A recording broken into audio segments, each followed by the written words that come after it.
Unboxing my Hello parcel guys, today. ito nga at ako'y mag-unboxing ng aking parcel for today videos. Ayan, inubuksan ko na siya guys. Medyo nagkamali ako yan ng gupit kasi nagupit ko yung isang isang laman niya na wipes. Ayan, lagi ako nag-order sa online ng wipes kasi mas mura talaga doon, mas nakakatipid talaga ako.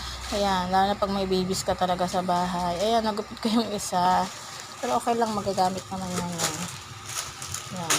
Bali 20 pesos nga yan. Sa halagang 150 pesos, mayroon ka ng 20 pesos na. Ayan na ang aking makulit na baby. Yan, nakikigulo na siya dyan. Yan na siya. Ayan. Shout out nga pala sa mga viewers dyan. Mga solid followers. Sana lagi nyo ako support.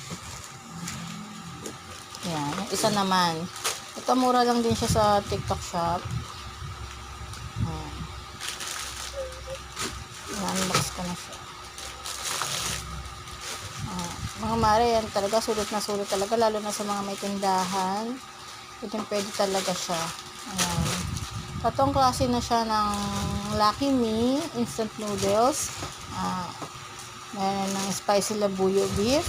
Tapos meron chicken and beef flavor. Sa halaga 170 pesos ang nabili ko. Free shipping siya guys. Everyone. Yan. Medyo inaayos ko yung pagbubukas. Yan.